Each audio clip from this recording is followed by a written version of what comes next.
Leg Amerika atau leg begadang kita berlanjut ke arah selatan. Kali ini kita akan ke salah satu trek ikonik dan terbaik F1 yaitu Brazilian Grand Prix di Interlagos. Trek yang udah banyak banget memberikan kita kenangan-kenangan spesial dan gak terlupakan.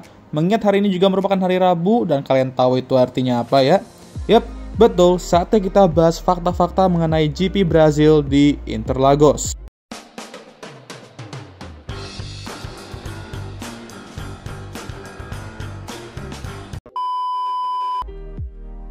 Fakta pertama, ya sebenarnya ini cukup membingungkan ya, tapi sejak comeback di 2021 karena pandemi ya, balapan di Interlagos di-rename dari Brazilian Grand Prix jadi Sao Paulo Grand Prix. Dan ya gue cukup bingung sebenarnya kenapa mereka nge-rename GP-nya. Karena biasanya hal-hal kayak gini tuh di-rename kalau misal dalam satu kalender tuh ada track di negara yang sama. Kayak US misalnya yang punya 3 balapan di kalender, dan US Grand Prix hanya berlaku di Texas Austin kota, sementara Las Vegas dan Miami nama balapan tuh GP-nya dinamakan sesuai dengan kotanya. Atau kayak Spanyol tahun depan di mana Spanish Grand Prix akan diadakan di Madrid, sementara Barcelona Catalunya juga sama GP-nya akan dinamakan sesuai kotanya. Nah ini masalahnya balapan di Brazil itu cuma satu ya kan, tapi nama GP-nya malah sesuai kotanya. Bukan apa, tapi kalau kita ngomong nama GP, kita selalu bakal ngomongin ini ya Brazilian Grand Prix juga ya kan. Ya katalah kok kalian gimana, tapi gua sih gitu ya. Tapi gua akan tetap ngomongin ini Brazilian Grand Prix lah, soalnya emang lebih mudah dan simpel untuk dikenal. Kalau Sao Paulo Grand Prix, gue takutnya orang bingung aja ini balapan di mana ya kan. Cuman kalau geografi kalian udah mantul ya harusnya nggak jadi masalah ya, oke? Oke lah, udah banyak yapping soal nama kota, GP, apapun itulah, kita lanjut ke fakta kedua. Nah, fakta kedua, balapan Brazilian Grand Prix di Interlagos ini merupakan balapan benua Amerika termurah di kalender F1 sekarang. Tapi, jangan salah kalian, rata-rata harga tiket Brazilian Grand Prix di USD itu 441 rata-ratanya. Kalau dirupiahin itu di kisaran 7,3 jutaan rupiah, yang tetap aja mahal ya. Sama kenapa bisa jadi balapan benua Amerika termurah? Ya soalnya harga balapan benua Amerika lainnya lebih nggak ngotak lagi ya. Kayak Meksiko dan 3 balapan di US yang harga tiketnya tuh udah meledak kali lah tahun ini. Jadi kalau kalian mau ke benua Amerika, nonton F1 nih saran gue ke Brazil aja. Harganya paling murah walaupun masih tergolong mahal banget ya. Dan selalu ada keajaiban-keajaiban di track ini, jadi nggak bakal nyesel lah intinya. Cuman hati-hati aja lah kalau kalian suatu saat nanti mau ke balapan di daerah-daerah benua Amerika. Bukan apa, tapi fans mereka tuh saking passionate-nya, kadang kalau ada sesuatu yang terjadi ya kan, malah cosplay Akaza mereka cuy. Ya sebenarnya nggak benua Amerika juga sih, karena gue yakin semuanya nggak kayak gitu. Karena di Eropa dan Asia pun juga sebenarnya ada yang kayak gini. Apalagi di Indonesia ya kan. Kalau ini mah gue takutnya bukan ribet di tribun penonton lagi, ribetnya di track bang. Bukan, apa biasa itu, ribetnya ya di paddock sama garasi tim F1 ya lah. Jangan so iya deh. Ya. Mahal soalnya guys, tiket itu guys sia-sia ntar duitnya ya kan, kalau cuma untuk ribet doang ya kan. Oke, fakta ketiga, trek Interlagos ini merupakan salah satu trek yang dimana dia nggak dibangun di medan datar, yang dimana trek ini mengikuti tanjakan dan turunan perbukitan, jadi mirip-mirip kayak roller coaster lah ya. Akibatnya trek ini memiliki tantangan tersendiri untuk pembalap dan juga mobil, karena semuanya tuh bakal membutuhkan tenaga lebih besar dari mesinnya. Itu juga kenapa jangan kaget kalau nanti ada pembalap yang bakal ambil mesin baru di sini, dan kalau udah lewatin alokasi bisa kena grid penalti. Apalagi Max ya kan, jangan kaget kalau diambil penalti terus mau 17-1 lagi tahun ini. Mengerikan.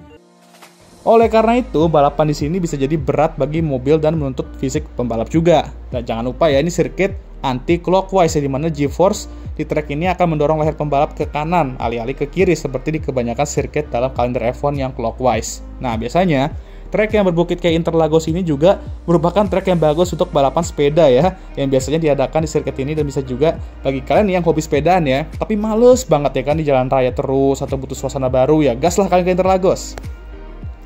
Nah, fakta keempat, Interlagos merupakan track F1 terpendek keempat, jadi cocok ya, fakta keempat, track terpendek keempat. Mungkin nanti yang menang juga pembalap dengan nomor 4 tahun ini. Trek Interlagos memiliki panjang 4,309 km dan 15 tikungan, sehingga satu lap di sini bakal cepet banget, dan balapan tuh akan berlangsung dengan jumlah 71 lap.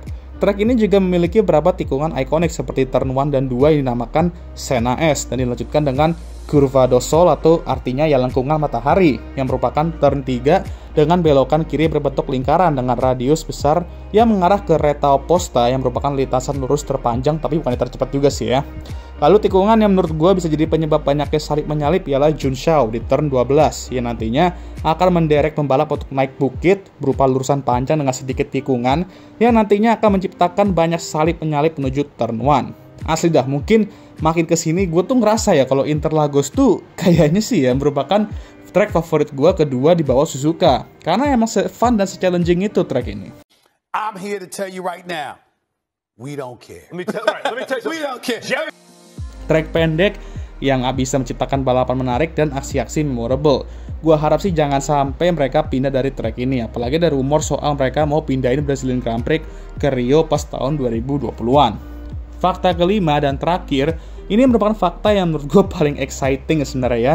Sejak 2006, Brazilian Grand Prix diletakkan di akhir kalender F1, biasanya selalu diletakkan di awal atau pertengahan sebelum 2006. Dan dari 2006 sampai sekarang, beberapa kali Brazil tuh nge-host sebagai balapan terakhir suatu musim F1. Itu berarti, beberapa kali juga Interlagos menjadi saksi tepatnya title showdown, seperti 2006 di mana Fernando Alonso mengalahkan Michael dan menjadi juara dunia 2 kali. Kimi Raikkonen mampu comeback dan mengalahkan 2 McLaren yang dimana deja vu ya. Lalu di 2009 di mana Jensen berhasil menyelesaikan fairy tale-nya bersama Brown dengan menjadi jurudon pertama kali, dan tentunya siapa yang bisa lupakan epic title-nya Seb dan Nando di 2012. Title fight yang menurut gue paling epic dalam sejarah F1 dan secara overall balapan itu juga menurut gue yang paling seru dan paling mendekati perfect di antara balapan lainnya. Tapi jangan salah, walaupun track ini bukan lagi menjadi balapan terakhir di F1, beberapa kali balapan di sini selalu seru dan berikan kita kenangan-kenangan tak terlupakan. Contohnya yang gue bilang tadi, musim lalu di mana Max 17.1 terjadi. Jadi expect hal yang sama akan terulang kembali ya guys di tahun ini. Ya, semoga lah ya. Ya, kurang lebih gitu dah ya. Ya wes dah, sekian video kali ini. Gimana menurut kalian? Jangan lupa like, subscribe, agar bisa tembus 10k sub sebelum akhir tahun. Share video ini, dan jangan lupa juga untuk menyalakan lonceng notifikasi agar kalian semua tahu ketika gue ngupload video baru. Jangan lupa juga untuk follow Instagram gue. Ya, begadang lagi. Capek cuy. Ya, semangat ya guys ya. Seperti biasa, video ini akan ditutup oleh